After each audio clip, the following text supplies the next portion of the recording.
wa man tabi'ahum bi ihsanin ila yaumiddin. Amma ba'du.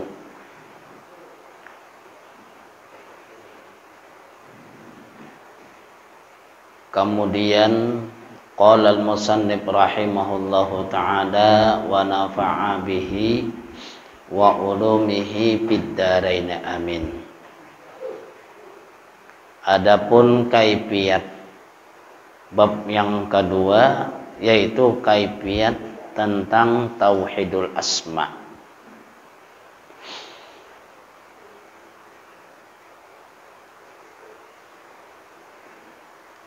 Adapun bab yang kedua ini tentang menerangkan daripada tauhidul asma, artinya mentauhidkan Allah pada segala asma, segala nama. Semalam mentauhidkan Allah pada segala perbuatan. Syekh Abdurrahman Sidin membagi di dalam kitab ini beberapa bab. Pertama, sifat 20. Sudah. Dari wujud, qidam, baqa, dan seterusnya. Artinya mempelajari tentang sifat-sifat 20. Kemudian bab yang kedua adalah tauhidus af'al, mengesahkan Allah pada sekalian perbuatan-perbuatan, sekalian kelakuan-kelakuan makhluk, tidak lain, tidak lepas daripada perbuatan Allah. Itu bab yang kedua. Adapun bab yang ketiga, yaitu mengesahkan Allah pada segala asma, pada segala nama. Nah, jadi bab-bab tersebut ini menerangkan tentang tauhid dan tasawuf, tapi dibarengi, diisi sebagiannya dengan fikih. Arti fikih adalah mempaham agama.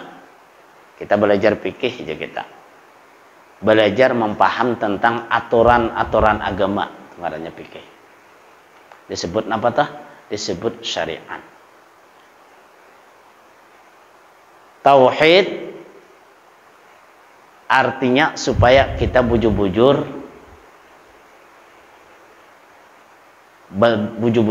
mengakui adanya Tuhan.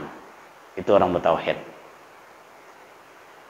Tasawuf artinya supaya membersihi hati kita, batin kita, baik terhadap Allah dan terhadap makhluk.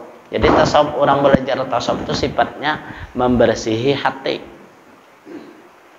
Bila orang belajar tasawuf hatinya kada bersih, belum tasawuf, ngarannya tarawuf.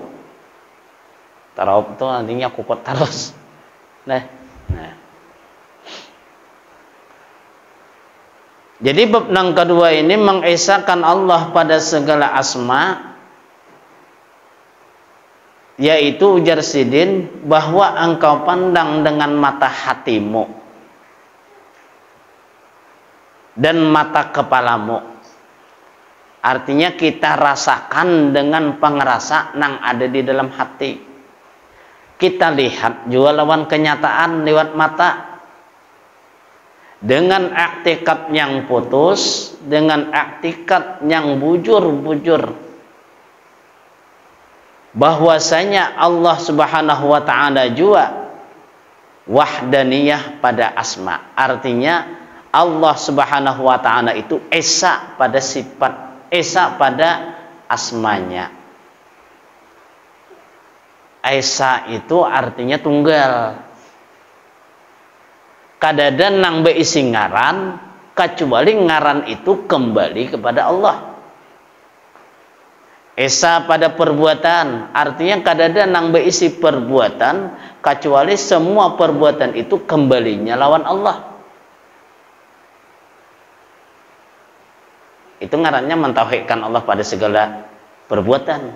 Jadi kada orang belajar tauhid itu kada cukup sekadar belajar sifat 20-nya aja. Bila orang belajar sifat 20-nya aja, amun ku kurang tanggung bisa syirik juga masih. Kenapa? Beranggapan, misalnya kita beranggapan bahwa rezeki kita itu didapat hasil daripada usaha kita, maka syirik. Kayak apa? Rezeki itu memang dari Allah, pemberian Allah, kan gitu. Sedangkan usaha kita itu sifatnya lemah. Sedikit pun kada kawa memberi bekas. Bila kita beranggapan usaha itulah nang menjadikan sebab datangnya rezeki, maka syirik. Syirik jadinya. Kayak apa? Kita berusaha, rezeki tetap Allah. Karena usaha itu sifatnya lemah. Nah, amun orang nang memandang tauhidul af'al tadi, mengisahkan Allah pada segala perbuatan, dia berusaha tetap memandang Allah untuk rezeki. Ya Allah lah, tetap Allah nampun rezeki. Mun berhimmat pian berusaha, mun dasar Allah memberi demikian, tetap saya itu aja kada bertambah kada berkurang. Nah, itu orang nang bujur-bujur bertauhid pada segala af'al tadi. Kemudian orang nang bertauhid segala asma, artinya setiap nama itu semuanya kembali kepada Allah Ta'ala. Tiada sekali-kali di dalam alam ini mempunyai nama pada hakikatnya, melainkan zat Allah Ta'ala juga. Adapun nama di dalam alam ini sekaliannya hanya mazhar.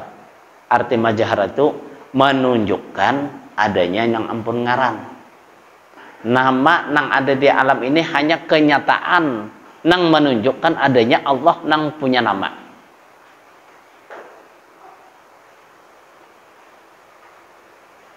Misalnya orang kaya, orang sugih,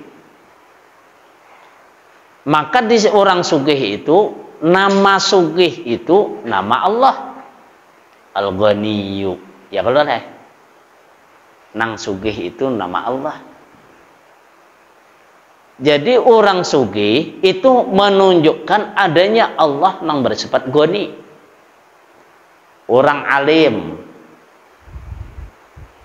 jadi kita orang alim, jadi kita alim itu ngaran Tuhan. Adanya orang alim menunjukkan adanya Allah nang bersifat nang bernama alimun dan bersifat ilmun. Makanya orang alim dimuliakan, bukan memuliakan wujud yang zahir, tapi memuliakan karena mengandung sifat Allah dan ada asma Allah di situ. Lalu kita muliakan. Orang sugih muliakan juga. Tapi jangan minta duitnya aja. Memuliakannya itu bukan karena zatnya, tapi memuliakan karena ada rahasia yang terkandung di situ tadi.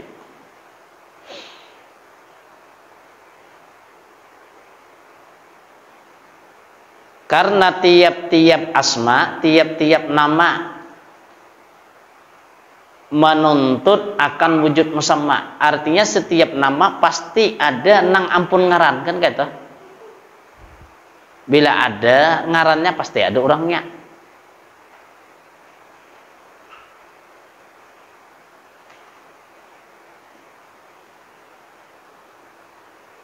Yaitu wujud nang ampun nama, maka yaitu yang mewujud pada hakikatnya hanya Allah sendiri juga. Dan wujud alam ini hanya khayal dan waham. Alam yang kita lihat itu hanya khayal. Khayal itu bahasa kita tuh bayangannya aja, nang aslinya tetap Allah ampunnya. Melihat orang sugih itu bayangannya aja, nang aslinya tetap Allah nang sugih. Kan gitu. Napa nang bungas. Bayangannya aja nang bungas.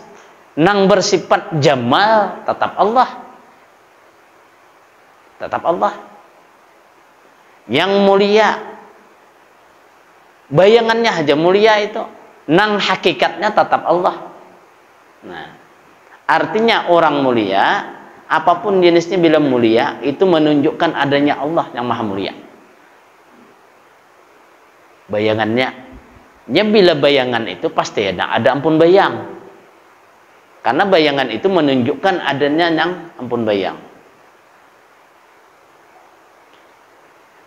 Jika dinisbahkan kepada wujud Allah, bila kita nisbahkan kepada Allah, maka pada hakikatnya itu hanya bayangannya. Maka sebab itulah kembali segala asma itu kepada yang maujud, yaitu Allah Subhanahu wa ta'ala. Dan firman Allah Subhanahu wa ta'ala lagi, ini firman Allah, fa'ainama tuwallu fasamma wajhullah. Kata Allah Ta'ala, barang dimanapun kamu, maka adalah di sana wujud Allah. Yakni barang kemana engkau hadapkan mukamu dan hatimu, atau rohmu, atau akalmu, maka di sanalah wujud Allah nang isa pada segala asma. Dari firman Allah Ta'ala ini menunjukkan fa'ainama tuwallu fasamma wajhullah, kemanapun kamu menghadapkan diri kamu, akal kamu, pikir kamu, apalagi rohmu, di sana nyata daripada Allah. Nah, inilah yang dimaksud oleh ahli tasawuf, mengatakan bahwa hakikat kiblat itu adalah Allah. Kiblat di dalam syariat, kiblat di dalam hukum fikih, Ka'bah. Ka'bah. Kiblat di dalam hukum syariat, Ka'bah. Kiblat di dalam orang bertasawuf, hatinya. Kiblat orang yang bertauhid adalah Allah. Bahjaman Allah kiblatnya aja, kemana aja sembahyang sah aja. Jangan kayak itu pulang, luput pulang, kita sesuai aturan. Karena kita ini masih hidup, berisi awak, maka syariat tetap jalan. Bila sembahyang tetap harus wajib menghadap kiblat. Itu kalau makanya bila orang hendak salam waktu kita sembahyang, assalamualaikum warahmatullah, cukup bahunya aja nang bekuleng, kepalanya aja bekuleng, jangan empat dadanya. Bila dadanya empat bekuleng, batal. Assalamualaikum warahmatullah, nah aja batal. Kenapa? Karena menyalahi di dalam hukum syariat dah. Syariat dah, batal.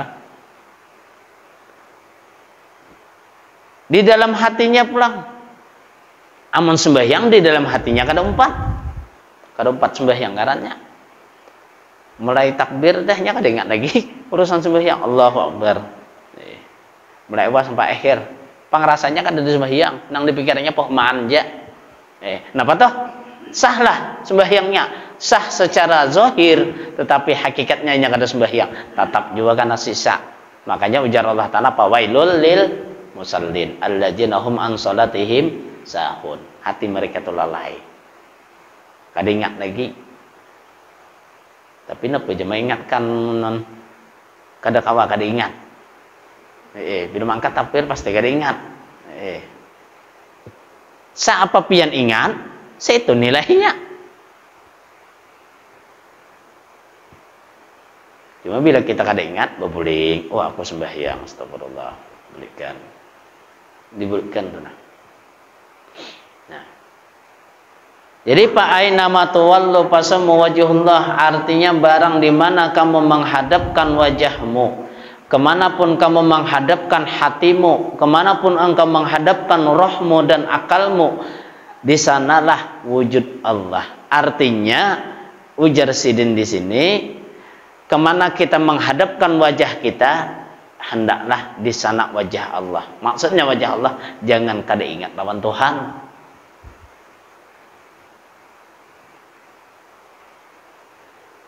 Jadi ada orang bailang ke rumah, apa ajar orang, apa jah, banihku kada baik jah, banihku kada baik jah. Mun dipugan sini aja bila sini alhamdulillah baik ya, pada kami di lalu aja ulih ingatam gende ada tahun tadi aja ulih aja 80 balik, ada ngene aja ulih 20 balik gende sawat ya. Jadi jarulun jangan berhadapan banihnya, berhadapan Tuhannya. Pa'ai nama tuwallu pasamu wajhullah. Bila berhadapan banihnya sakit hati, bila berhadapan Tuhannya kada mau sakit hati. Siapa nama atur rezeki? Kita tugasnya sekadar usaha menanam. Nang membuahi Allah Ta'ala. Nang maulah baik Allah Ta'ala. Usaha kita cukup memupuki, merumputi, menanam, pelihara. Iya, dah. Sisanya urusan Allah Ta'ala. Bila orang nang bujur-bujur bertauhid, dia kada berhadapan bani, dia berhadapan Tuhannya. Jadi seapa ulihan tetap syukur. Nah, itu orang bertauhid dah. Jadi nyaman orang bertauhid juga lawan nang kada bertauhid. Bila kada bertauhid ini banyak ngeluhnya enak. Kenapa jadi banyak ngeluh? Karena ini jauh para pengerasanya wan Tuhan. Padahal Tuhan tuh kada jauh kada, tapi pengerasanya nang jauh wan Tuhan. Tapi kalau orang bertauhid, pengerasanya senantiasa lawan Tuhan. Kada terpisah. Jadi bila kada terpisah wan Tuhan, syukur terus tak, nikmat terus tak. Macam bila kita melihat bani itu ujar guru sekumpul, pandang bani nasi rezeki itu hakikatnya nikmat. Sedikit banyak tetap nikmat. Nikmat itu bahasa kita, bahasa tasawufnya itu rahmatnya Allah. Rahmat itu bahasa Arab, bahasa kitanya kasih sayang Allah. Kasih sayang Allah ya rahmat, rahmat ya nikmat. Bila kita memandang itu rahmat, itu nikmat, maka hakikatnya kita bersyukur. Nang kayak apakah bentuknya? Pandang nikmat aja. Ada kayak kita dilanggar, ada majelis taklim, pandang itu rahmat, pandang nikmat, syukur. Ya Allah, syukur. Nang biasanya seminggu udah bersuah baca Yasin. Oh, ini alhamdulillah kalau baca Yasin. Nah, itu hulu salah satunya hulu rahmat ngarannya. Bahagia kita lawan orang nang sudah meninggal, dan sana keluarga. Nah, niatkan nang kita baca tadi. Walaupun kada dibacakan doa awal, niatnya gin sampai sudah, apalagi dibacakan doa awalnya. Nah, niatkan Mahdia siapa pian? Mahdihi kuitan ya. Mahdihi kuitan itu kalau di dalam kata Syekh Al-Imam Junaid Al-Baghdadi, wajib 5 kali sehari bakti lawan kuitan. Bila kuitan sudah meninggal, baktinya lewat apa? Lewat hadiah Fatihah. Kawalah kipian baca Fatihah 5 kali sehari? Jarang. Baca Yasin seminggu sekali. Bila perai juga. Nah, itu nang alihnya. Terkadang bahawul setahun sekali. Siapa nang rugi? Uyuhnya kuitan melahirkan kita. Enggak tuh, sekalinya bahagia seminggu sekali aja. Nah, menggawa tuh hadiah kan tiap kali sehari, 5 kali sehari. Kenapa? Ujar Imam Junaidi, orang nang mahadiah kuitannya di Fatihah 5 kali sehari, maka dia tergolong daripada golongan wali kutub. Walaupun nya kada wali, tapi tempat di golongan wali kutub.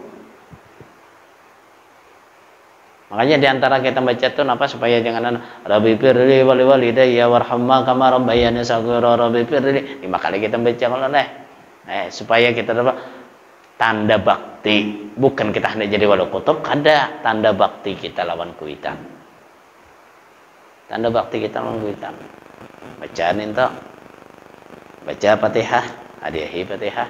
Engkau habis sembahyang tuh hadiahi Fatihah lawan kuitan kita. Itu nah. Jangan mahadang hendak bahwalnya bahadiah. Bila bahwalnya bahadiah, kasihannya nampak kuitan sawat angar-angar. Angar-angarnya maharap. Jadi nampak terkadang bahwal itu ini yang perlu diketahui nih.